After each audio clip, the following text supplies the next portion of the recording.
Okay, good Okay. afternoon, moms and dads. Thank you for joining us this afternoon for our first FB Live, made possible by No Compromise Parenting in partnership with NurseryVan. So, if you're not familiar with No Compromise Parenting, it's actually a parenting hub where they share experts, tips, and advice for pregnant moms, first time moms, and even moms with multiple children. So they also have a Viber community. So if you're still not part of their group, make sure that you check their site and be part of their Viber group as well. Now, the nursery van, I recently availed of their service because my friends, we were supposed to host a baby shower, but since we cannot see each other, I sent my gift to them, and the nursery van arrived to my friend's house in less than 5 days. So if you need some items for your baby or your friends who are giving birth soon, make sure that you check their website. And later, there's actually going to be a flash sale. So make sure you check their site after our live stream. And also, if you send your questions today during our live stream, No Compromise Parenting will choose 20 winners who will be given vouchers. So make sure that you send your question, type it on our Facebook page, and me and Coach Anna will try our best to respond to your question. So how are you all doing? Coach Anna, pang ilang days na tayo ngayon? Naku, sorry. Wala na ako sa kalendaryo ko.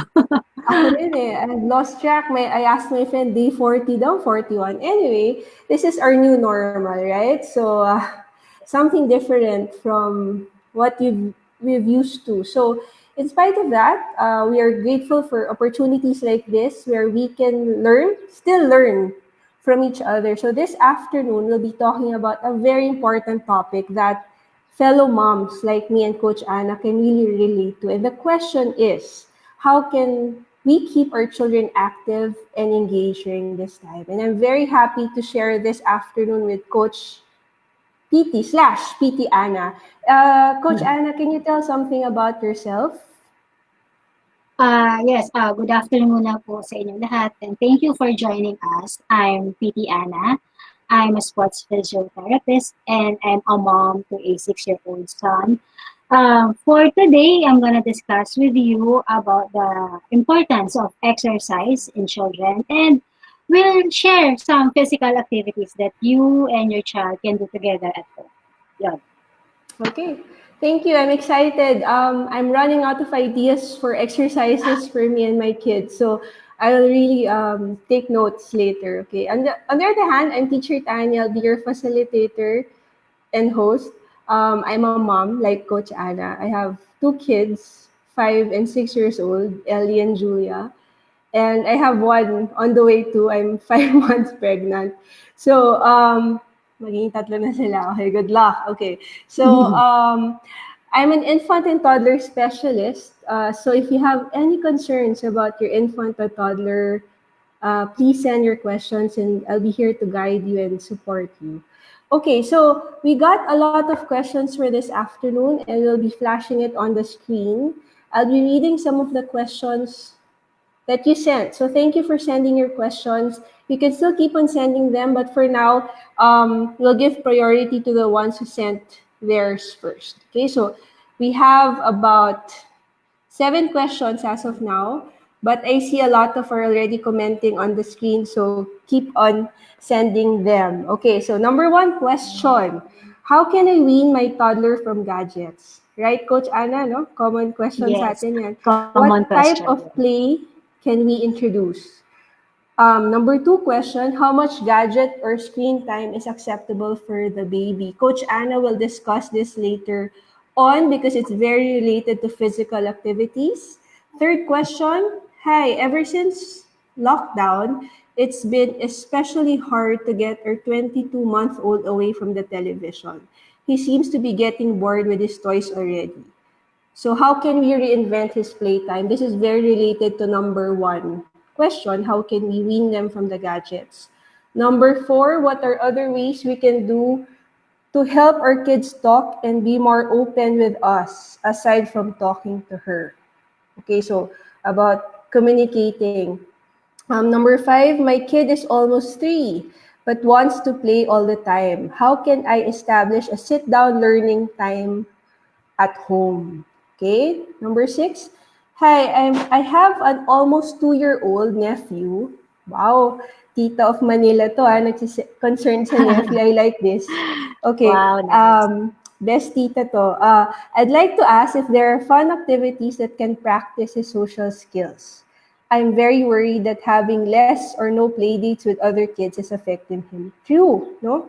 Kasi mag-isa True. lang, lalo na kung walang sibling or walang Mhm. kapitbahay na pwedeng 6 meter or 1 meter apart. So it's really hard. So we'll talk more about that. And last question, how can you start adjusting the toddler's expectations in the new normal na bawal na lumabas-labas and limited on time outside even if malif ang ECQ. Now, I think number 7, Coach Anna is the best person to answer that. She'll demonstrate some activities that you can do at home that you can still replicate. I think for outdoor play, pwede rin gawin sa loob ng bahay. So, okay, so Mhm. I'll try my best to answer all your questions. I'll first flash a screen, my screen. Okay, first question. So, Teacher Tanya, what do we do with our infant and toddler? They're stuck at home. What do we do? First thing that you need to do is first you have to respect your child's play. And the best thing that you can do during this lockdown is to really let them play. Now, what kind of play is it? So let me share with you a slide that I have here that you can, I know you're very familiar with this. So,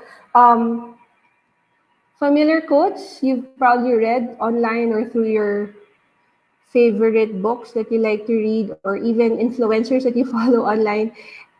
Play is a child's work by Maria Montessori. Play is for play's sake only by Magda Gerber. And play is serious learning. So, in summary, what does this tell us? That children play beautifully on their own. So, if there's anything that a child needs, it is time for play, especially for infants and toddlers. Now, you might wonder, you would ask, teach, and I always get this question, teach, pwede ba ako mag-download ng worksheets? Kailan ko na ba introduce yung flashcard? I think this is the best time. Nasa bahay lang kami. I think as parents, we need to consider our children are just 0, 1, 2 years old. Developmentally, and studies will tell you their brain is not yet ready for that. What our child needs actually is security and attachment. It is really your presence that they need. Now, I'll convince you some more. This is what I was telling about. A child needs uninterrupted play. So from the word uninterrupted, wag mo siyang guguluhin kung hindi naman kailangan. So you would see my student Ray here playing on her own, and she was playing on her own for 30 minutes. Now that is her goal for you, especially for younger children. The more they get used to playing on their own, the more it's going to be a win-win situation for you. You get to do your tasks at home, you get to work, you get to leave your child safely because you know that the child can entertain themselves. Okay, so I'll talk more about this. Okay, Dr. Purvis said that scientists have recently determined that it takes about 400 repetitions to create a synapse in the brain, unless it is done with play, in which case it takes between 10 to 20 repetitions. So what does this tell you? I always tell parents, kung gusto mo tumalino yung anak mo, paglaruin mo siya kasi this is the best time, especially 0 to 3, to build those synapses in the brain. Okay, so let's move forward. Now, what does your baby need at this time? It is really your presence and attachment. A mother's presence and attachment to her baby in the first years of life are critical for the development of the social part of the baby's brain. So from 0 to 3, what we are trying to develop and what is ready and able to be developed is that part of the brain of the baby for social and emotional intelligence. So there is no point to introduce academics at this time when the brain of a child, a young child, is not yet ready for it. Okay, so Right, so I'll just close my screen. All right. So another question he asked me, teach, what will we do if our child is so used to the gadgets, di ba? Nasanay na, or what I always get asked, nagagamit na siyang parang pacifier. Pag hindi niya nakuha yung gusto niya, on na lang daw yung TV, 'di ba? So, our goal is for your child to be gadget free. What a baby, an infant needs at this time is face-to-face interaction. So this is very related to the question of the other mom who asked, how can I develop my child's language? First, establish eye contact. Second, remove any gadgets that can distract your communication with your child. Um, I'm also guilty of this, di ba? Hawak mo yung phone mo, tapos kinakausap ka ng anak mo. Siyempre, busy tayo, but what message are we trying to send to our babies or to our toddler? Is my phone more important than what you need? So, in order to really have an authentic communication with your infant and toddler, look into your infant's eyes or toddler. Minsan, lalo na pag toddler, kailangan mo pa bumaba, di ba? Sa level niya. Kausapin mo siya, i-turn off mo yung phone mo or itabi mo. And then talk to your child. Now, one of the things that we often take for granted is not just talking. It's actually listening. Okay, so I'll flash this screen again so you'll see. Okay, so I'll just share this important. Okay, so the amount and quality of language exchange during the offline phase will certainly affect the results when they go online. So what does this mean? It means that if when online is when the baby starts to talk. Okay, so when the baby is ready to express himself, if the baby is able to say a few words, even pointing is already language for a child. Now, kung gaano kadami yung narinig niyang words, conversations, at home, in his environment, immediate environment, it will definitely affect the kind of conversations or words he's gonna express. So kung hindi mo kinakausap yung anak mo, definitely hindi siya magsasalita. Kung parating si mommy nasa phone or si daddy nasa laptop, hindi rin siya magsasalita. So what a child needs is a person who is engaged. An infant and toddler does not need a gadget. A gadget will not answer back. But a person, a parent, si yaya, si lola, pwedeng sumagot. And hindi lang pwedeng sumagot, that person can actually read a child's emotions, which is very important. Um, um, I'll just move forward, okay? So it's very important that you set the environment at home. What kind of environment do you have at home? Is it an environment that is open for communication? Or is it an environment na si mama at si papa lang or si nanay or si tatay lang ang pwedeng magsalita? So it's very important that you also learn to listen to your child. Not just listen, but also wait for their response. Most often than not, we would say, ay, ang tagal mo naman, or minsan, ano ba gusto mo? Kumain or maglaro? And then, ang tagal sumagot minsan anak natin, lalo na kapag toddler, di ba? Kasi they process things slowly. And then we assume they do not like it. So we do not know how to wait as parents. So we have to wait for their response. For an infant, even if they do not talk yet, they can respond through nonverbal cues. So let's say they start scratching their eyes. That's already a cue for you. Ay, pagod na siya siguro. She's hungry, so maybe she's kinda irritable. Or maybe she's just really, really focused with what she's doing. Hindi ka niya pinapansin. Okay lang yun. So that's a message that your baby is trying to send you.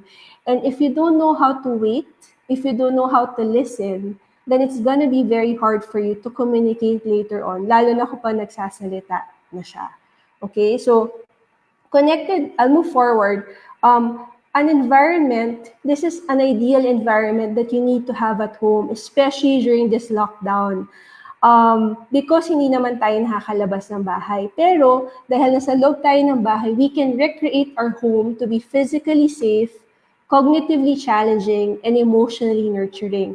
So you can see in the slide that what is predictable, you need to have a play space. Gaano man kaliit yung bahay nyo, maliit na Meron nga akong kilala sa paanan lang ng kama nila, doon sila nagsiset up ng mat. They set up the mat and they actually put a couple of toys there that um, that they can play actually, right? So okay, so we're just waiting for more moms to join us. Okay, so Coach Anna, can you tell us more while we wait for other moms to join? So before I keep on talking about play, can you tell me more about activities you do at home with your 6-year-old son?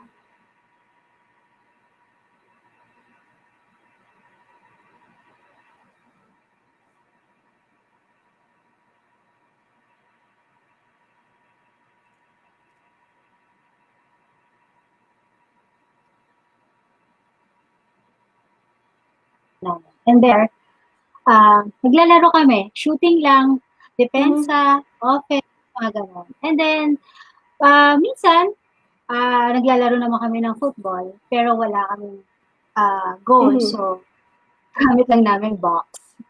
So, pretend lang na goal siya. So, kick lang ng kick. So, those ways, nagsisweat din yung anak ko at hindi siya naboboard dito sa loob ng bahay. Yeah, that's true, no? So, a lot of questions I get is, teach, bored yung anak ko. Anong gagawin ko? My answer to that is, okay lang. Hayaan mo siya maging bored. I remember growing up, bored ako, but walang TV, di ba? Black and white pa nga nung 1980s, di ba, Coach?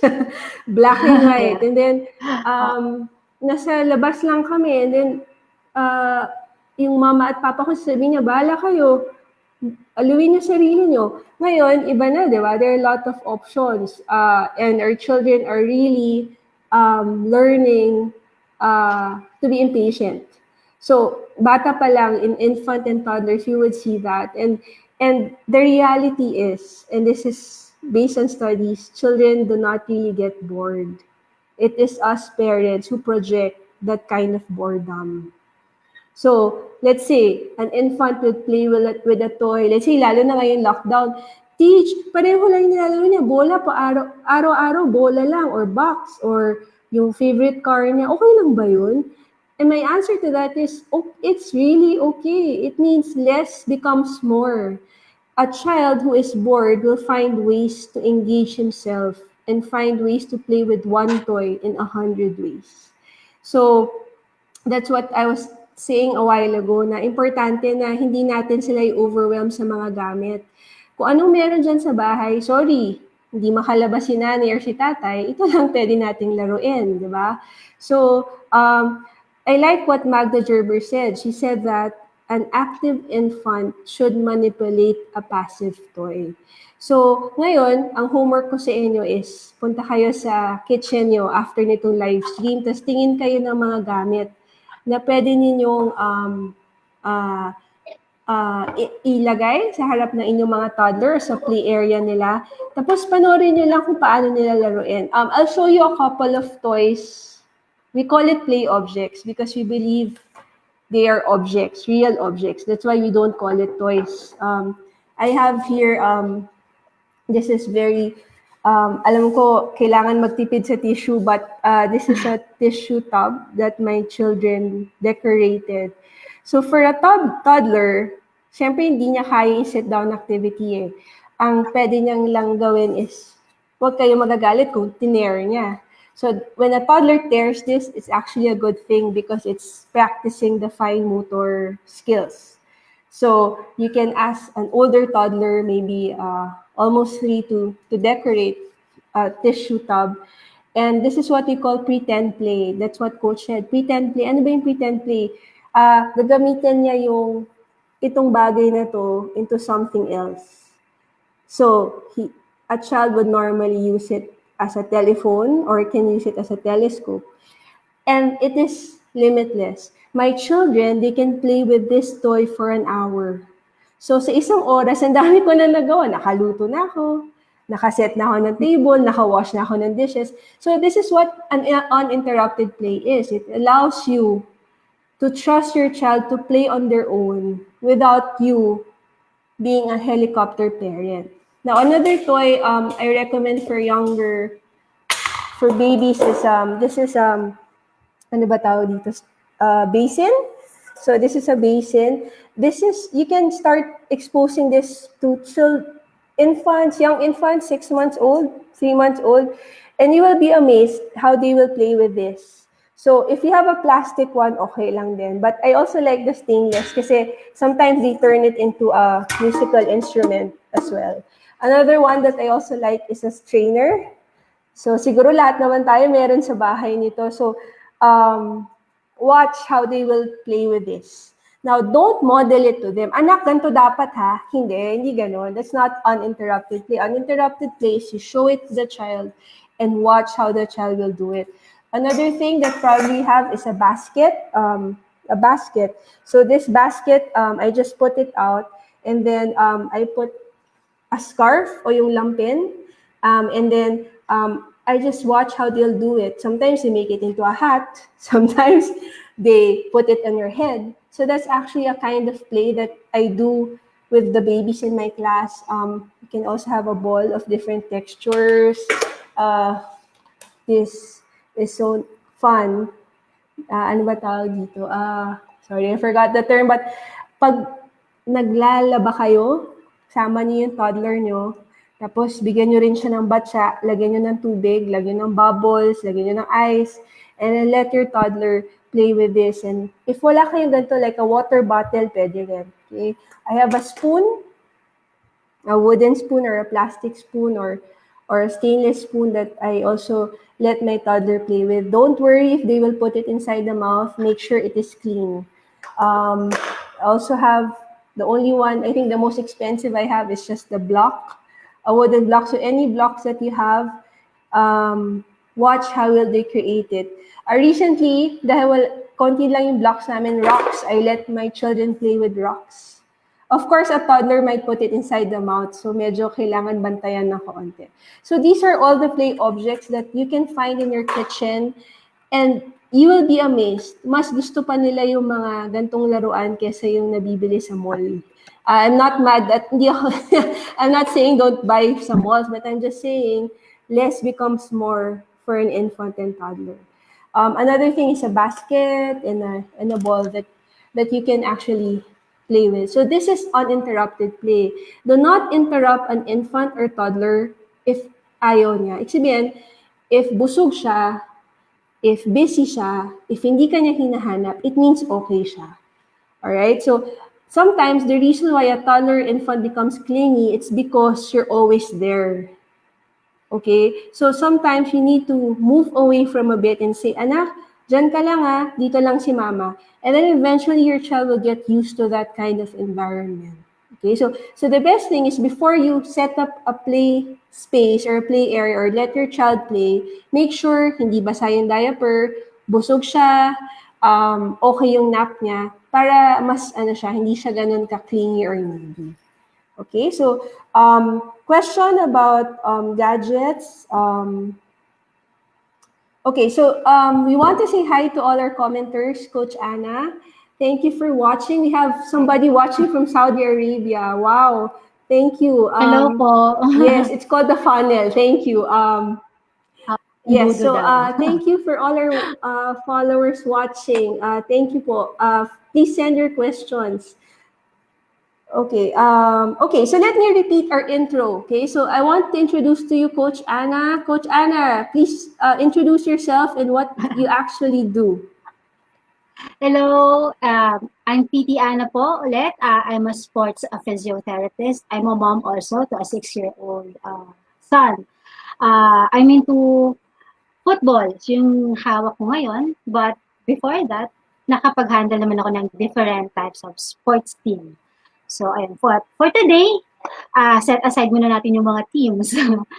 Mag-share tayo sa inyo kung ano yung importance ng exercises for your children, for our children, And then I'll share some and demo some physical activities that both the parents and the child could enjoy at home during this ECT.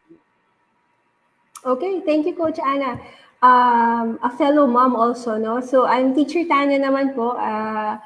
Dalawa po yung anak ko, maging tatlo na.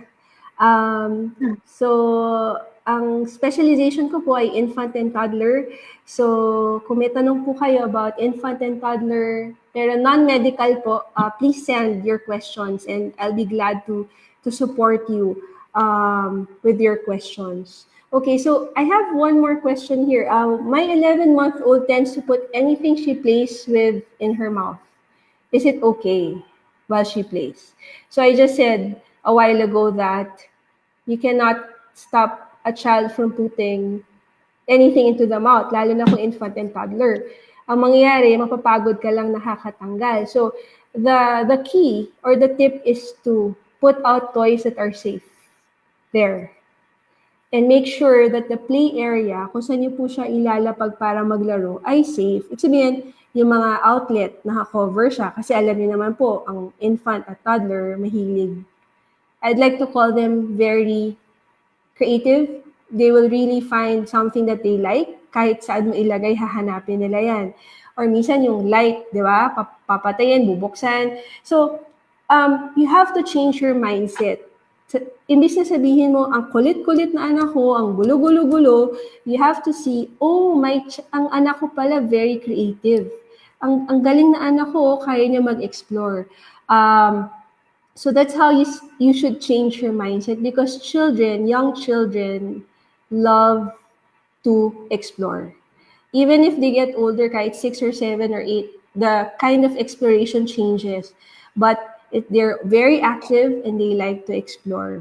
Okay? So, you cannot baby-proof your whole own house. Ibig sabihin, lahat lalagyan mo ng masking tape. Parang imposible naman yun, di ba? But choose areas that you think are not safe and think about it. Ito kaya, pag nilagay ko yung baby ko, mahuhulog kaya siya. So, at this stage, a baby will still keep on eating and putting things inside their mouth. But the trick there, or the tip, is to put out things that are safe. Diba? Hindi naman niya kakainin yun kung hindi mo nilagay doon, diba? So make sure that the area where she plays or he plays, kung saan po siya naglalaro, ay safe. Okay? All right, we have one more question here. Let's see. Okay. What activities can I give my 2-year-old when I cook or do other household chores? Since she's already 2 years old, I think you can involve her already in some chores or cooking activity. If may chores kayo na pwede niyo siya isama, let's say paglilinis ng toys niya, pag-pack away ng toys niya, pag-fix ng room niya, involve niyo po siya. Toddlers would like that. But of course, yung cooking, tingnan niyo lang po yung activities, cooking time nyo na pwede for toddler. Wag naman po yung medyo nagpa-fry kayo ng chicken tapos isasama niyo yung toddler nyo. So, pwede po siguro breakfast or merienda, pwede niyo po siya isama. Now, when you're doing household tasks, what activities can you give to your child? So, like I said a while ago, you need to give them uninterrupted play. So, for example, you can put out, for a toddler, you can put out a box, and then you can put a few toys inside the box and just watch how the toddler will play with it. Second is costume. So, that's dramatic play. So, kung meron po siyang mga damit sa kwarto niya, na costume, kayo po, kung meron kayong mga accessories na pwede niyan laruin, pwede niyo po ilagay doon. Also, another thing is also, you can also put out some dramatic play items. So, spoon, cooking items na pwede niyang gamitin pa ulit-ulit. For toddler, you can also put out blocks. And if your toddler is not already putting things inside the mouth, you can also set out a Play-Doh. Now, yung Play-Doh, hindi naman po kailangan bilhin. You can always do it at home. I did recently a homemade Play-Doh with just 2 ingredients. So, wala kasi ako masyadong flour. So, nagtitipid ako sa flour. So, gumamit kami ng flour, oil, and lotion. So, yun, we already have a Play-Doh. And, yun. Okay, so, any more questions you have? Okay, screen time. American Academy of Pediatrics would say that babies less than 18 months should not be using gadgets. So that's 18 months, so beyond 1 year old. So, ibig sabihin kung yung bata, below 1 year old, hindi pa po siya dapat gumagamit ng iPad. Now, kung 18 months na po siya, he can only do video watching. So, ano po yung video watching? That's when nanonood siya ng video ng sarili niya, or nakikipag-FaceTime siya, or nakikipag-Zoom siya kay lolo at lola, especially during this time na hindi natin sila nakakasama, okay lang po yun. Or 18 months and above can start watching slow-moving shows. So ano po yung mga slow-moving shows? Example, yung mga National Geographic. Yung mababagal na relevant yung idea. So let's say yung toddler nyo mahilig sa animals. So you can show them a slow-moving clip about animals. Now, you have to make sure that not all apps are educational. Not just because it's educational, it's actually true. So, it's very important that you co-view with the toddler. Okay? Ano po ibig sabihin ng co-view? Kasama po kayo na nanonood with your toddler. Hindi yung iwan mo yung toddler with the gadget. Now, as the child gets older, 2 to 5 years old, they're actually allowed 1 hour per day. So, hindi siya 1 hour na nakaupo yung bata, but it's 1 hour divided by the days, the hours throughout the day. So, let's say 10 minutes in the morning, 15 minutes in the afternoon, and yun. So, yun po yung guidelines ng American Academy of Pediatrics. But if you will ask me, my guideline is delay it. Delay it if the child doesn't show the need for it. Okay, so that's why do you need to delay it? Because, di ba, tayo naman pong parents ang may control ng gadgets. So, it's not the other way around. So it's us buying the gadget, it's us giving the gadget to the child. So, aminin po natin, napakadali po ibigay yung gadget. Okay, gadgets are really good educational ally. But if we don't use it properly, nagiging masama na rin po yung effect niya. But there's an appropriate time for everything. But what an infant and toddler needs is not a gadget. He or she needs a lot of time for play. So that's what our toddler needs at this time. Okay? So, so for an infant, just another person asked, 18 months and above video watching. So that's probably 2 minutes or 3 minutes of video of himself or Zoom, di ba? Makikita nyo yung attention span nila hindi rin ganun katagal. So, probably less than 5 minutes is actually okay for them. And then, any more questions you have? All right. Okay. So I'll ask Coach Anna, okay, so to share us physical activities that we can do at home as parents and together with our children. So thank you, Coach Anna. Okay, before sa demonstration and ideas for physical activities, discuss lang natin briefly yung importance ng physical activities sa mga anak natin. Well, according to Centers for Disease Control and Prevention and WHO or CDC and then the World Health Organization or WHO, they are recommending regular physical activity. Why? Because it helps our children and adolescents, young and very young, and then the adolescent age, na nag-improve yung cardiorespiratory fitness nila. Also, it helps build stronger muscles, stronger bones, and then it controls weight. Alam natin yan. But interesting din also na i-take note na it reduces anxiety and depression sa mga bata. Then, it also reduces the risk of developing health conditions like developing health conditions in the long run. So, pagtanda nila, nare-reduce natin yung risk nila. Sa anong mga health conditions yun? Yung mga obesity, type 2 diabetes, osteoporosis, heart diseases. So, nasisave natin yung mga anak natin if they learn to be active at a very young age. Also, there's a research study. Well, actually, ang daming research study, but I'm gonna quote this one by Chada Kaman and Company sa Monographs of the Society for Research in Child Development. They said, and I quote, physical activity and aerobic fitness have been found to benefit cognition and brain structure and function involved in attention, inhibition, and memory. Also, skills important for scholastic achievement and daily living. So, with that benefit of exercise, bakit hindi tayo maengganyo na makipaglaro sa mga anak natin? So, with that benefits, the World Health Organization and the American Academy of Pediatrics set out guidelines for the physical activity per age group. Kasi syempre, we follow milestones sa development ng child. So let's talk about infants. Sa WHO, they considered infant 1-year-old and below, yung mga months old la. So they said, they recommend that the baby should be physically active several times in a day through floor-based. So nasa mga mat-based yung mga play, uninterrupted play, unstructured play. Yan ang nire-recommend nila. And then for those young infants, yung mga hindi pa sobrang mobile, they recommend 30 minutes of tummy time spread out throughout the day na nasa tummy time sila. And then, during while they are awake, so lalagyan natin sila sa tummy nila. Okay, and what else? Ito pa yung sinasabi ng WHO, yung most of us may choose natin na ilagay sila sa stroller or ilagay sila sa high chair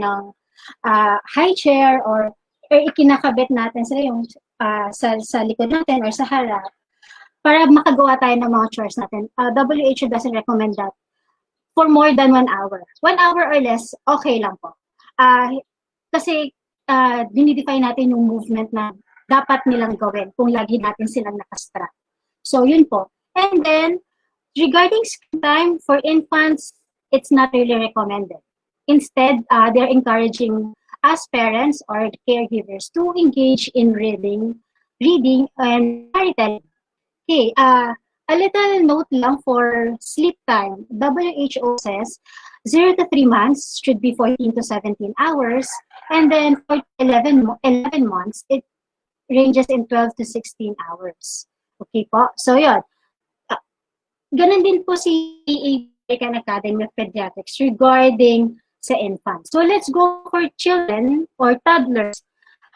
Si toddlers, medyo pinag-iwalay ni WHO ng 1 to 2 and then the other one is 3 to 4 years old. But in summary, physical activity is at least 180 minutes. That's 3 hours. Pero, out ulit yan sa buong araw. Siyempre, vary of physical activities. Nag-iiba-iba. And then, nag-iiba-iba din yung intensity ng mga physical activities nung bata along with the parents and caregivers. Kailangan partner po kayo palagi. Same thing, do not restrain the child on those strollers or high chair for more than an hour. Tapos, still 1-year-old below or under, no screening time talaga. Recommendation. And then for 2 years old, 1 hour, pwede. Less is better. Pero kung ayaw nila mag-gadget, kung wala lang, nakahiga lang sila or wala silang ginagawa, then encourage or engage in storytelling and reading also. So for 1 to 2 years old, ang sleep time nila, they're recommending 11 to 14 hours with regular sleep and wake up times. Parang gumagawa kayo ng routine. So for children 3 to 4 years old, ang pinagkaiba lang is their sleeping time is 10 to 13 hours with the discipline of regular sleep and wake up times. Also, for the 3 to 4 years old and maybe older na, going older, ini-incorporate na yung at least 60 minutes of high-intensity play or high-intensity physical activity. Pero spread out pa rin din yan sa buong araw. Hindi siya yung isang upuan, 60 minutes, high intensity kayo. Hindi yan. Okay. May questions po ba? Lagay lang po kayo ng mga questions nyo. Okay, so sa mga toddlers, kailangan unstructured ulit yung play nila. Tapos, yung playground naman, it doesn't mean outdoor. Pwede kayong gumawa ng sarili nyong playground indoor. Okay. Tapos, moving forward, children 6 to 17 years old, according to AAP, they should engage at least 60 minutes of high intensity physical activity, uh, at least 3 times a week. Yun, 3 times a week sa mga older na yan. Bakit hindi na siya everyday?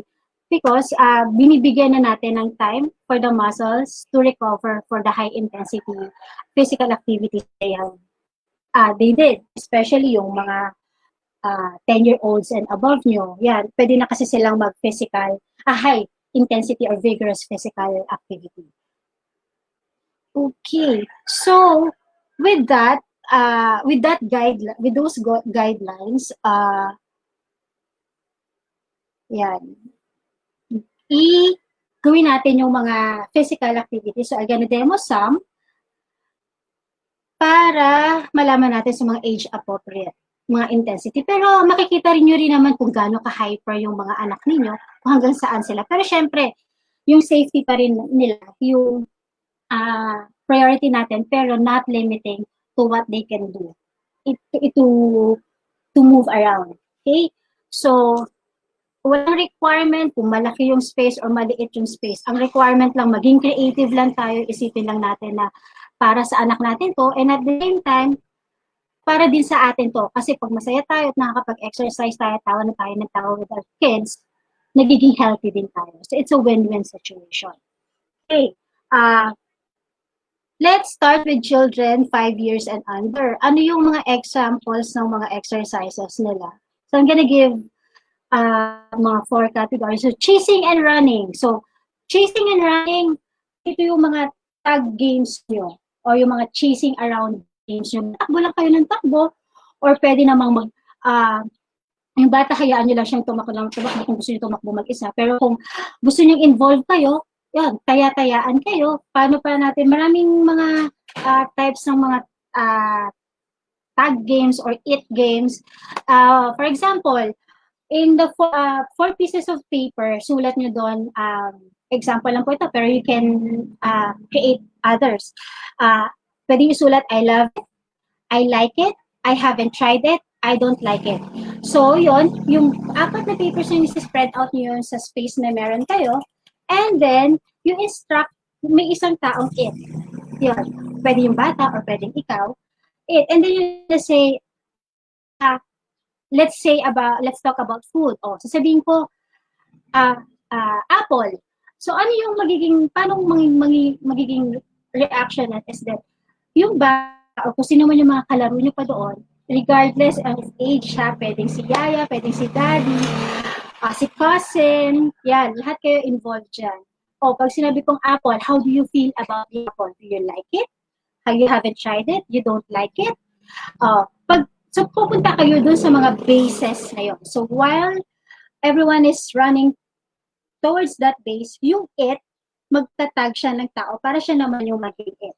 So, it's one way of chasing and running activities, which is means na nagkakaroon kayo ng aerobic exercises. So, what else? Jumping games. Let your child jump on different surfaces, floor, hard, or yung couch nyo, which is a soft surface, and of different height. Okay, you can use like this one, your toy, or ito medyo mataas to. Let your child jump over it, or pwedeng ito, maliit, ganon, i-jump over lang nila. Yan, para lang ma-engage yung muscles and bones nila na ito yung different height and different surfaces. Tapos, kung may issues kayo sa stability, pwede nyo silang hawakan, pero maganda kung one-hand support lang para at least yung movement and yung stability, ino-own pa rin nila ng body and strength nila. Yun, so, yun yung maganda. Pero mommies and daddies, i-demo natin muna sa kanila. Okay? Or we do it along with them. Para naman ma-feel nila na talagang naglalaro tayo with them. And we're spending time and we're doing bonding time with them. Okay, what else? Pwede kayo yung mga hurdle jumps. Kung wala kayong hurdle, pwede rin naman kayo, kung may mga Legos kayo, build kayo ng parang arc, ganyan, na Legos, you build it with your child. Hindi po kayo yung gagawa lang. Dapat dalawa kayo ng anak niyo nagbe-build ng mga obstacles for jumping. Para at least involved din siya. And then also, we have ball catching. Simple, ball catching front. Pero pagka minsan, pwede nyo pong i-challenge different angles naman. So, pwedeng overhead, pwedeng diagonal up, both sides, diagonal down, yon. Pero gamitin lang po yung safe na ball, like mga soft balls lang, para kung tumama man sa mukha niya, iyak konti, pero at least hindi siya yung talagang masasaktan.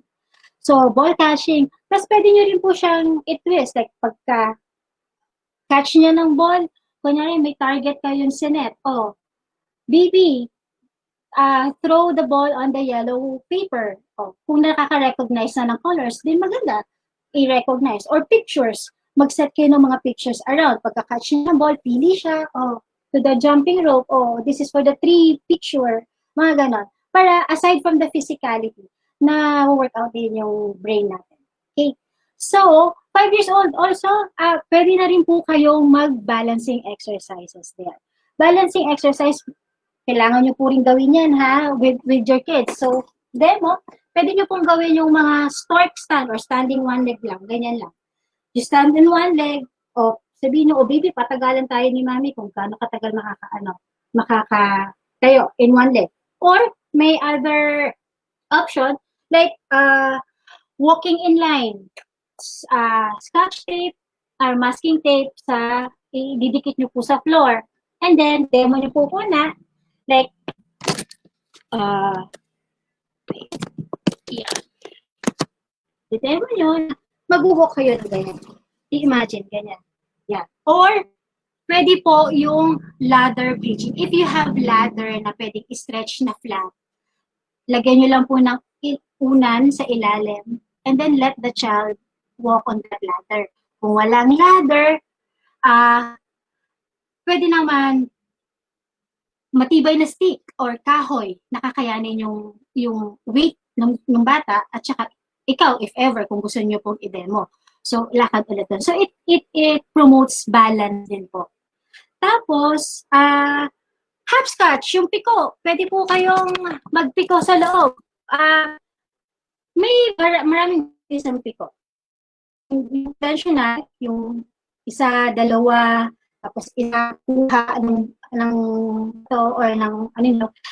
May isa naman, mag-print out po kayo ng picture ng right hand, ng left hand, right foot, and left foot. And then, i-layout nyo po yan dun sa floor with different, what you call this, arrangements. Tapos, ipa-follow ng anak nyo kung ano yung itsura nung kamay. Kung nakalagay dun ay right hand, left hand, and then right foot, yun yung gagayahin niya. Tapos, itatouch niya yung papers na yun. So, pwede kayo, yun, isang ano na rin yun, isang core balance exercise. For core exercise, for 5 years old, yung may magandang ano na po, back control, pwede po kayo, upo kayo. Kung may maliit kayo na bata, yan, for the core control, core, ito po yung core natin, yan. Pinapalakas na rin natin yan kahit bata sila. For example, this is your child. Lagyan niyo lang po siya sa lap niyo, ay pwedeng pa ganito or pwedeng pa ganito, nakaharap siya sa inyo, and then you just bounce them up and down. Okay, up and down. Ang goal is, ganyan lang siya, yung kamay natin, nakasuporta lang. Ang goal kasi is parang matutumba siya.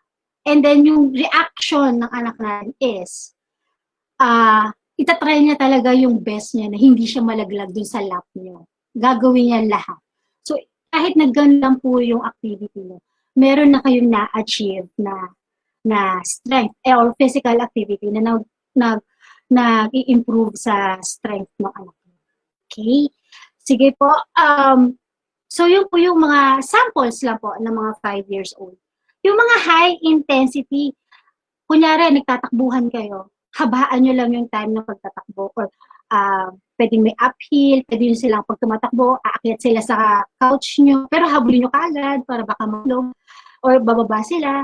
Yung parang may mga obstacle din yung mga bata. Basta takbo lang sila ng takbo. That's considered high intensity na rin.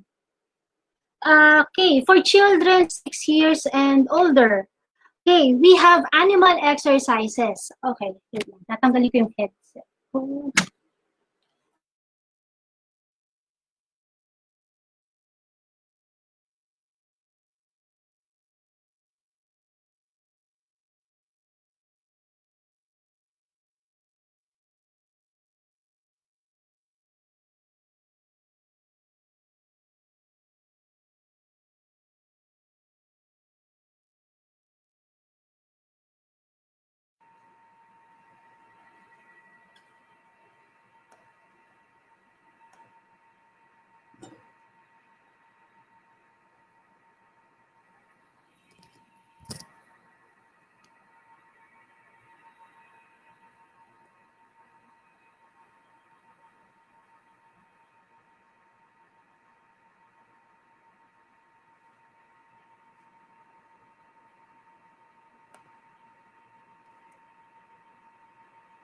Okay, so Coach Anna is demonstrating to us exercises that you can do at home.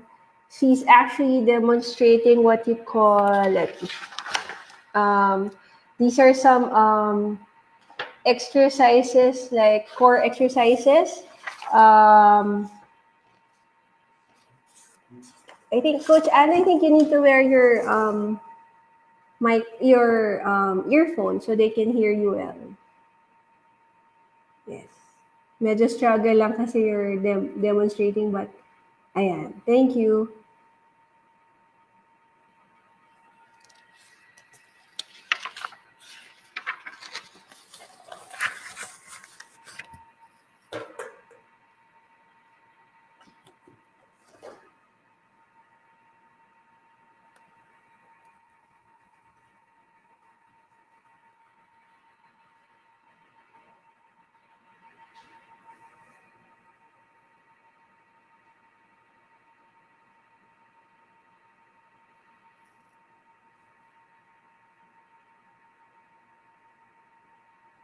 Okay, excuse me, Coach Anna, can we try your audio again? Kasi we cannot hear you a bit.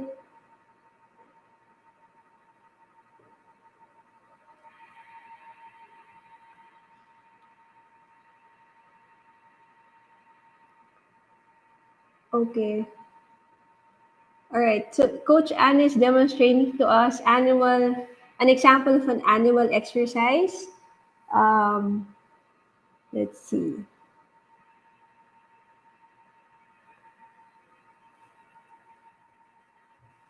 Oh, I can't hear you. Okay, can you remove your earphones so we can hear you? And then just talk through your laptop.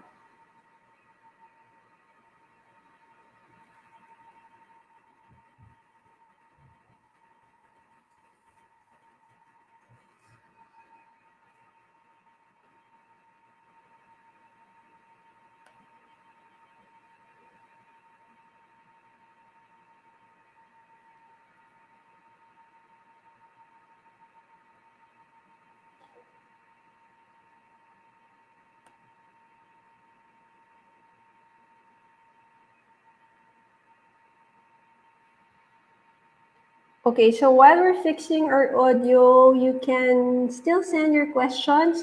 We have a couple of questions for Coach Anna. I'll just read them while she's fixing her audio. Okay, thank you, Mommy Joy. She asked, what are the examples of high-intensity physical activity for toddlers? And paano if limited space lang ang indoor? What would you recommend? Another question by Mommy Sandy. What activities can you suggest for younger kids who just started walking? And another question I saw here is, we have 6 kids in our home. Wow. What other activities or group activities for these kids? These are two 10-year-olds, one 8-year-old, two 5-year-olds, and one 1-year-old. Wow. Thank you, Mommy Says, for sending your questions. While we're waiting for Coach Anna to have her audio fixed, I'm going to answer some of the questions you sent here. We're getting a lot. Thank you so much. Okay, one question I have here is from Mommy Joy, and she asked, okay, my baby will be 2 years old next month, and he has playmates, his cousins, na 6 and 5 years old.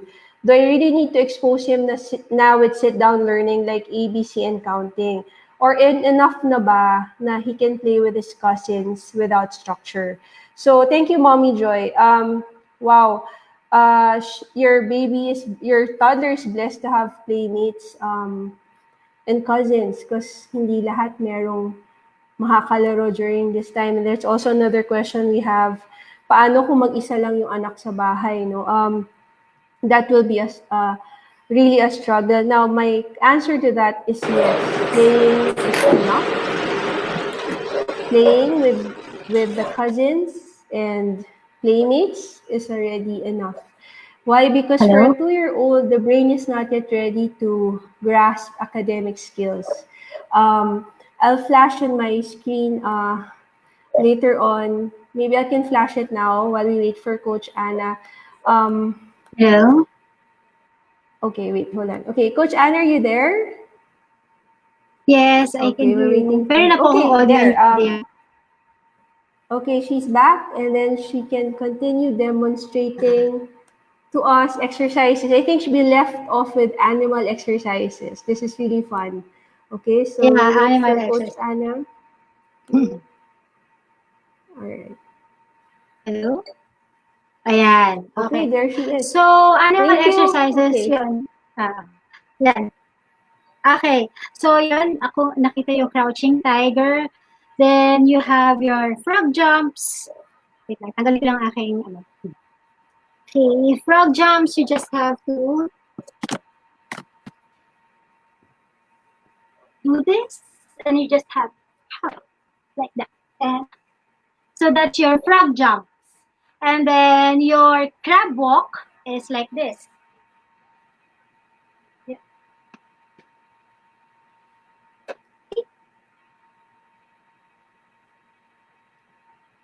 So, those are your frog jumps and your crab walk. So, medyo, kahit na limited yung space, kaya pa rin naman pabalik-balik siguro kayo or ilang beses lang gagawin.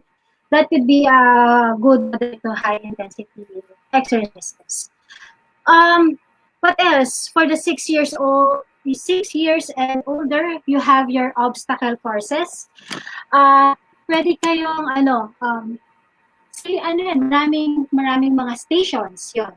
So, meron kayong over and under the stick, meron kayong crawl, meron kayong hop station, or pwede kayong kumuha ng, like for example, ito, yung anak ko, nag-drawing ng solar system. So, pwede nyo siyang ilagay sa wall as one station, and then, isa siya sa mga instruction nyo sa anak nyo na after hopping, you hop towards the solar system. So, mag-hop, hop, hop yung anak nyo doon. Then, another station could be, jumping jacks or ball shooting. Yun.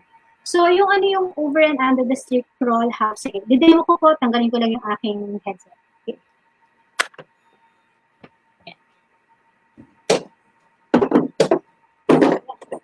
Okay, so, yeah, pwede nyo gamitin po kahit na anong tali, yan, or kahit na anong stick, or kung meron kayong upuan na merong space sa ilalim, pwede nyo pong gamitin yun. Pwede rin laundry baskets, yung mga hamper nyo po, pwede nyo pong gamitin nyo, pwede silang pumasok doon, and then lalabas sila ulit. Para lang mamimik yung mga movements. I-demo ko yung mga movements na pwede nyo magawa.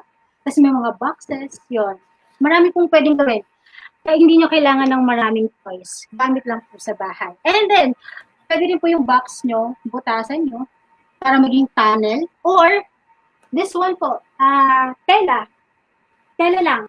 Pwede siyang maging, tali nyo lang siya sa, kung saan siya pwedeng itay. Tapos mag-crawl sila under. Yan. So, isang magandang ano rin siya. improvisation. So matutuwa siya kasi kung makikita niya sa bahay, pwede niyang laruin. Which is may relation din sa explanation ni Teacher Tanya kanina. Okay, demo ko na yung mga gagawin na obstacle course na sunod-sunod. This is another high, moderate to high intensity. Depende kung bawat station magpapahinga yung anak nyo or tuloy-tuloy siya pero knowing our kids, marami silang energy. Yan. Okay. So, over and under, over, tapos pwedeng mag-crawl, yan, and then, crawl ulit, yan, and then, you can hop towards the solar system, so mag-hop, so, hop, hop, hop, hop, okay, and then, balik, and then, kailangan nagko-crawl talaga, yan, yan, and then, okay, yan. So, yun po ang isang sample ng obstacle course. Ito, pwede na ako mag-obstacle course kahit mas limited lang yung aking space. Isang beses ko lang siya ginawa, medyo nakakapagod na kasi masyadong mainit.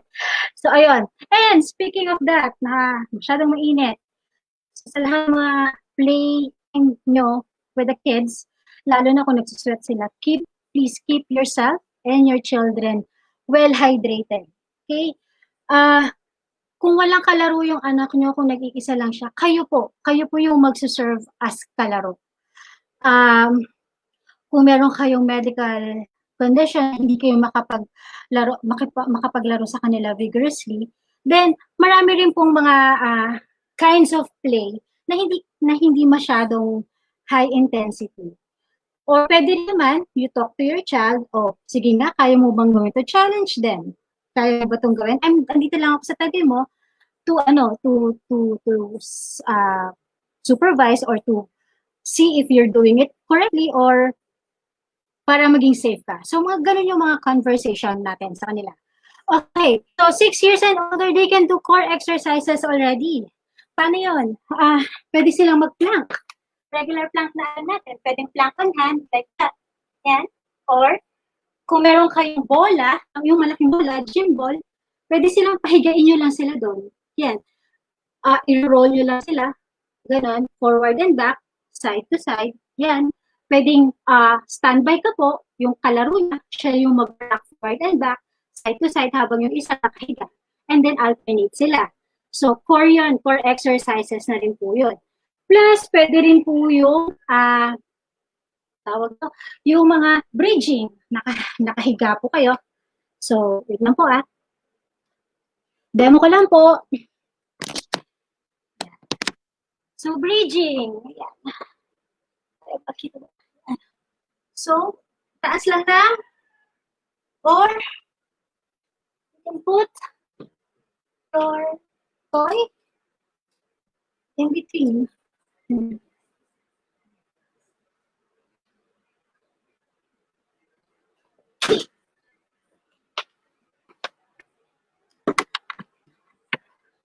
Ayan po, yung dinemo ko kanina with the bear, it's their bridging. Yung bear in between their knees. Pwede naman nila yung parang cue lang na gumagalaw-galaw siya. Or, habang nag-lift yung hips ng anak natin, ini-squeeze nila yung stuffed toy or ball. Doing so, nasistent po yung muscles nila sa inner thigh nila. At the same time, yung core exercises. Okay, balancing exercises po. What you call this? Level up lang po sila with the 5 years and under. So, kanina, pwedeng ay mga 5-year-olds and below yung ganito, o kaya ganyan, idadagdagan lang po natin ng konting movement. For example, from stork balance or stork stance, pwede silang dumiretso into an airplane stance. And then balik, and stork stance. Yun. So, pwede nilang gawin yun for 5 repetitions, 6, or pwedeng patagalan kayo. Merong timer. Pwedeng sabay kayo ng anak nyong gawin yon. So, na-exercise yung growth and development ng strength nila, and ng balance nila, kayo naman din, nagsistrengthening din po kayo. Okay, so yun po ang ating balancing exercises. Pwede rin po yung walking in line. Pero, yung walking line, lalagyan natin ng challenge. Pwede may ball catching habang nag-walk sa straight line. Or, pwede silang mag-walk sa straight line na nakasarado yung mata. Yun. Pero nandyan kayo on standby, ha? Yun. Ito yung mga age range na mga, siguro ito, challenging to sa mga hanggang mga 11 years old, 10 years old, mga ganon. Tapos, para po sa mga 13 pataas na, medyo may similarities na sila sa exercises ng adults. But, since malambot pa po yung mga bones nila, if you heard the growth plates, pinoprotektahan namin yon kasi yung chance na tatangkad pa sila. So, yung mga exercises nila are all body weight. Huwag po tayo excited na magbigay sa kanila. Ay, kahit na 1 pound lang naman yan. No. I strongly suggest po na keep them on your body weight. Ang pwede nilang magamit na gamit na adults like yung jumping rope, yung mga balance disc, yun. Yun yung mga pwedeng pagawa. Yung mga squats, yan, pwedeng-pwede yan. Sabayan nyo po yung mga 15-year-olds nyo, yung mga 17 years old, yung mga 10 years old, pwede na rin silang mag-squats. Sabayan nyo yan. So, hindi kailangan ng magpunta talaga kayo sa gym para mag-exercise siya at mag-exercise kayo. So, yun po, one more thing sabay, challenge is, una, sa stable surface muna. Pag kaya na, challenge yung sarili sa unstable surface, pwede kayong tumayo sa gitna ng kama nyo, or sa couch nyo para ma-challenge yung balance. So, yun yung po mga ilang ideas. Marami pa po. Pero limited lang yung time natin. So, I hope may nakuha po kayong mga inputs with regards to on how to deal better sa mga anak natin. Also pala, baka kasi minsan may mga bata magtatanong, bakit ako mag-exercise? Sabihin niyo po, like, tanungin niyo po, ano po bang gusto niyo? Ano bang gusto mo paglaki mo? Would you like to be a basketball player? Would you like to be a football player? So, what you're doing right now, magagamit mo yan paglaki mo. Kung wala, ayoko naman po ng sports, gusto ko lang po magluto. Ito, okay. Then, yung exercises mo will make you healthy para magawa mo yung pagluluto mo for so many years. So, ganun yung mga conversation nyo para maengganyo silang mag-exercise through physical activities, through play. Yun po. Thank you po sa inyo lahat. Thank you, Coach Anna. We have questions for you. I'm gonna read it. This is from Mommy Joy. She's asking, what pwede ba raw yung high intensity for toddlers? Ano yung mga examples of high intensity physical activity for toddlers? Gusto ata niya mapagod yung anak niya. Kasi marami talaga sila energy. Oo, marami. Oo nga. Ma'am, ano po, na yung mga jumping exercises, ma'am, paggawa niyo po sa kanila yon, maging creative kayo for that. Tapos, jumping, partner nyo po with rolling, partner nyo po with crawling, obstacle course, ma'am. Mag-e-enjoy sila using their toys or some kitchen utensils, yung mga tawag nito, yung mga planggana. Pwede nilang gamitin nyo na, kaya after nila mag-crawl, may planggana, tapos kunyari may isang bagay kailangan nila ilagay sa planggana bago sila pumunta sa another station. Yun. High intensity, na po nila sa kanila yun, para sa edad nila. Plus, and reminder lang po, keep them hydrated, very well hydrated. Okay, thank you. Nasagot po yung tanong niyo, ma'am? Yeah. Meron pa dito, Coach Anna, what can you suggest for a toddler who just started walking? Ano ba yung mga activities, physical activities for someone who just started walking? Question ni Mommy Sandy. Milestone. Sa milestone kasi nila started walking, ang tawag nito, entice them with something that ma-observe niyo po sa anak niyo kung ano yung parang apple of the eye nila. You put that in front of them in a distance and then you just let them walk to you. Yung mga ganun po, cruising, gawin yung mag-art, mga art materials sa wall nyo and then palakarin nyo lang siya ng palakarin. Kasi for that age na nag-start pa lang maglakad, doon nyo lang po sila i-encourage, maglakad po. Kasi by doing so, lalo na yung paglalakad nila independently, that is already doing well with their milestone.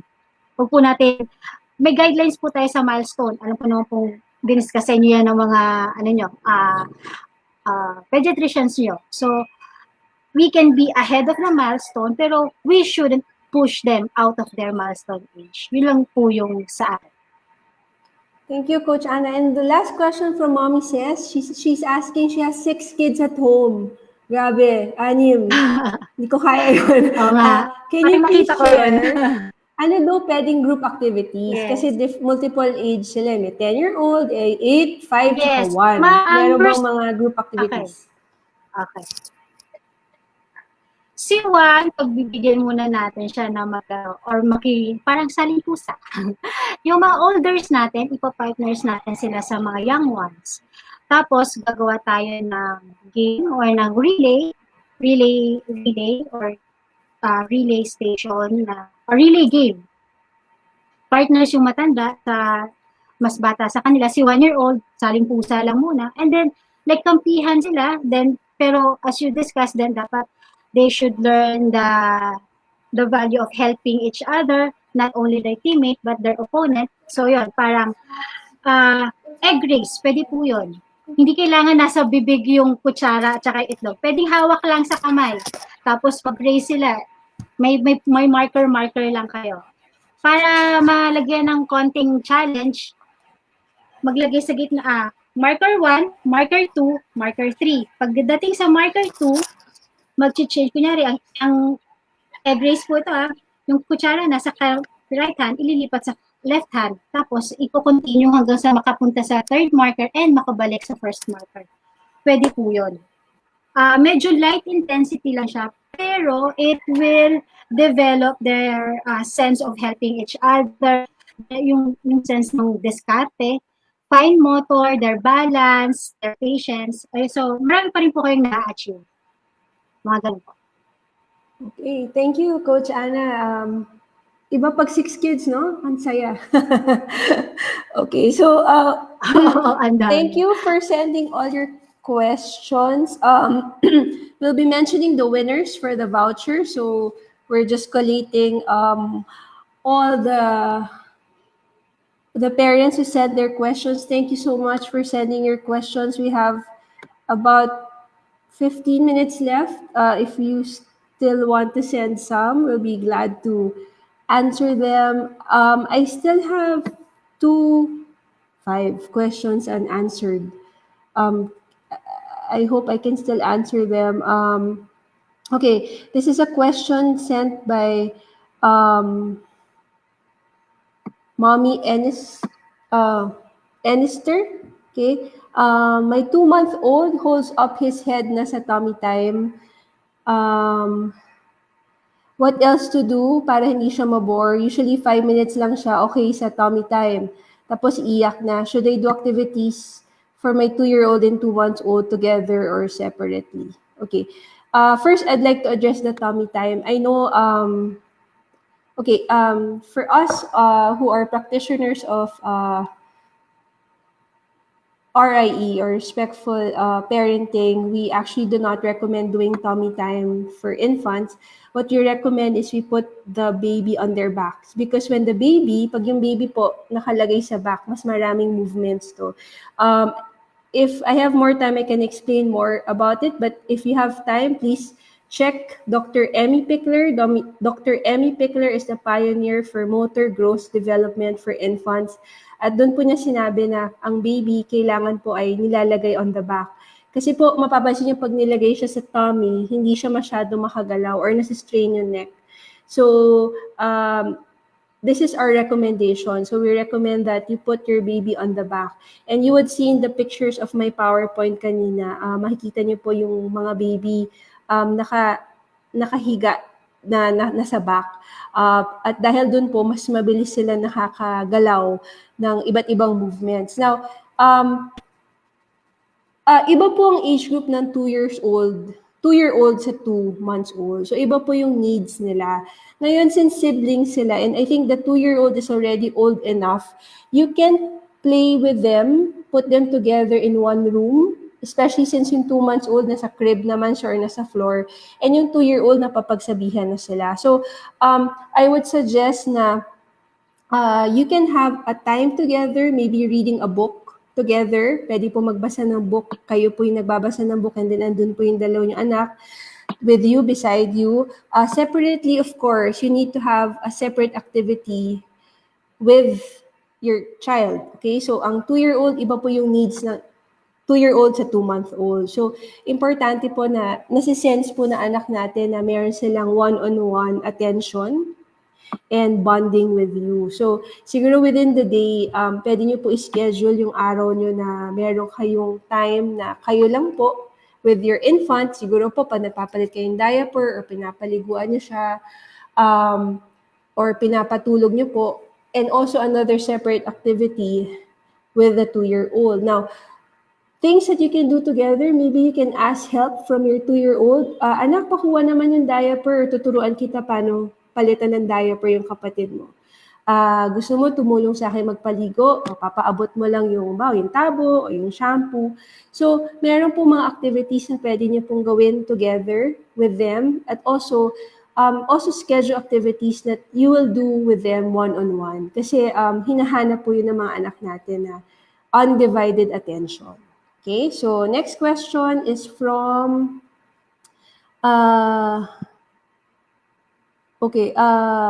when can I start having my child hold a pencil and start scribbling?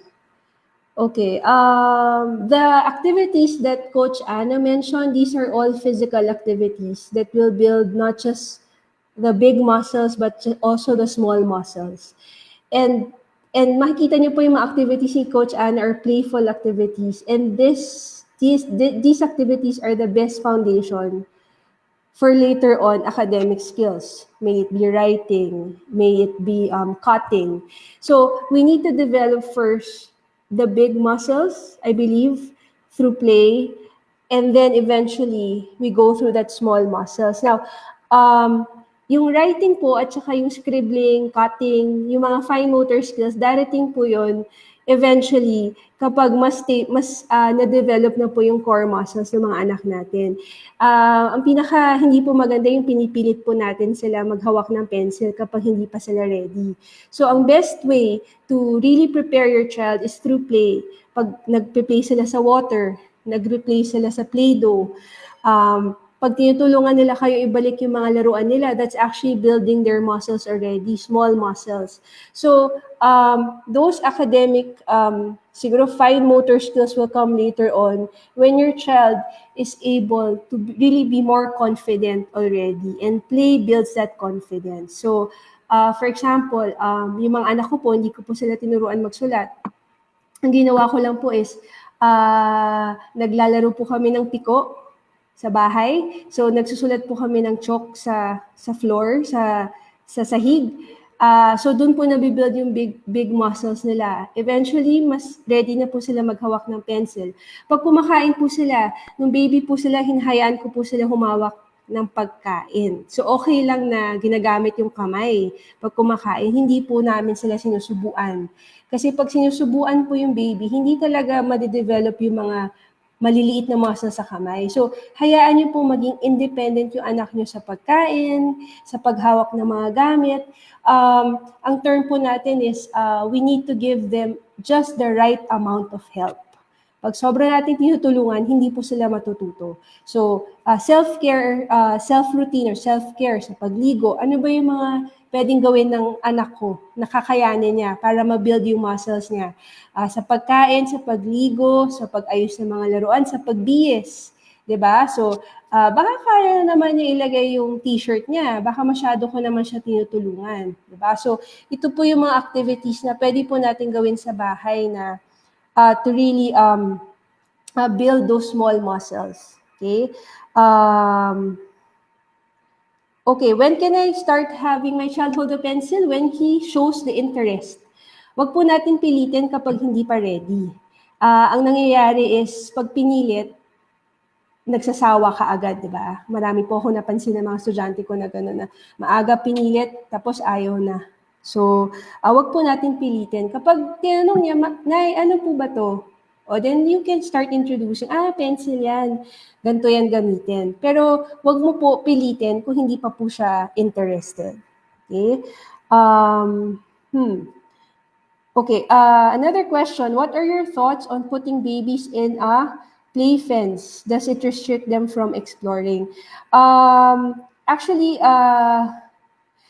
we actually recommend using, if your house is not child-proof, having a play fence would help you a lot. Kasi hindi naman po lahat ng bahay ay child-proof. So, yung pagkakaroon po ng play fence would help really set a certain area na kung saan, masisense po ng baby nyo na, okay, this is my play area, I can play here. This is good to start when the baby is about 6 months old, 4 to 6 months old.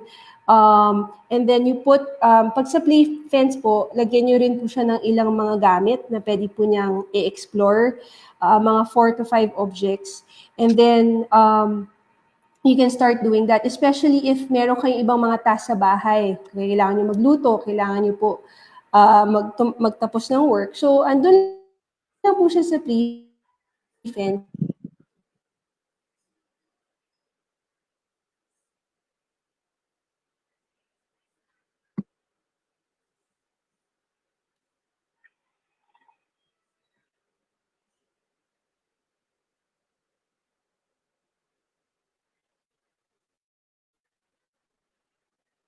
So, lang po na kapag yung infant and toddler, maari po sana ay gadget-free sila. Yung recommendation po ng American Academy of Pediatrics, sinasabi po nila 2 years old and above, pwede po magkaroon ng screen time, but 1 hour per day. Ngayon, paano niyo po aawatin yung anak niyo? Syempre, hindi po pwedeng bigla-bigla lang. Ang kailangan niyo po gawin ay start small. Let's say, ngayon po, 15 minutes siya nanonood. Then maybe bukas po gawin yung 10 minutes. Ngayon, pag kailangan niyo po explain sa anak niyo, huwag niyo lang po biglang kunin yung gadget. Syempre, magwawala po yun. So, kailangan i-explain niyo po bakit niyo po kinukuha or nililimit po yung paggamit ng gadget. Next, importante, consistent po dapat. Baka naman kay nanay, okay lang, kay tatay, hindi. So, kailangan firm po kayo or kay lolo. Kailangan firm po ang lahat ng mga membro sa pamilya sa desisyon na, okay, kailangan subukan natin tanggalin yung paggamit ng gadget kasi hindi na nakakatulong or kailangan i-limit natin. Kasi I like to say it, a child will go to a tentative parent. Ibig sabihin, pag nasense ng bata na hindi ka sure, pag nasense ng bata, ay pwede ko ata siya pwede ako magpa-cute ng kaunti, tas bibigay na to. Okay, so if you are a tentative person, the child can sense that. So you need to be consistent. Okay, again, you are the ones who are controlling the gadgets. You are the ones who buy it. So you need to really be consistent. But do it small and respectfully. Okay? Okay, I think we'll wrap up already and we'll be announcing our winners. Coach Anna, do you have any last message for our viewers today? Ang sa akin lang, enjoy. This ECQ is really a blessing in disguise for us to bond with our family and with our kids. Dito natin may inject yung influence natin sa kanila to be the better person that we want them to be when they grow. Yun lang po. And enjoy lang po. Let's always be positive with this. How can they contact you if they have more questions specifically on physical development? Maybe through Beach Hut Football Club. Yeah. Okay. All right. Thank you. Okay. So thank you very much, Coach Anna. We learned so much. Thank you. Now we're announcing our winners. Okay. Number 1 is Marie Baranda. Second, Crizenda Jezalva. 3 is Ces De Leon. 4 is Paul Morales. 5 is Enister Enister. 6 is Joy Shelo Ray. 7 is Sandy Tan Dayos. 8 is Rain Aison Manyo. 9 is Grace Cura Alhambra. 10th winner is Maria Isidro Agabao. 11th is Melody Grace Morales. 12th is Pearl GB. 13th winner is Kylie. 14th is Sheena Lapdis. And then another winner is Meryl Ibarra. 16 is Avic Papa Himora. 17 is Rina Perez. 18 is Stephanie Loxin. So please message No Compromise Parenting for your voucher and they'll get in touch with you. But don't forget to message them and let them know that you joined the live stream. Okay, so thank you everyone, all our parents, moms and dads who joined our live session with Coach Anna. Don't forget, there is a flash sale right after this, so make sure that you keep in touch. And thank you so much for this opportunity. Thank you, Coach Anna, and thank you, No Compromise Thank Parenting and you. Thank you, NurseryVan. everyone. Thank Thank you you, and po, Teacher have a good Tanya. Sunday. Bye.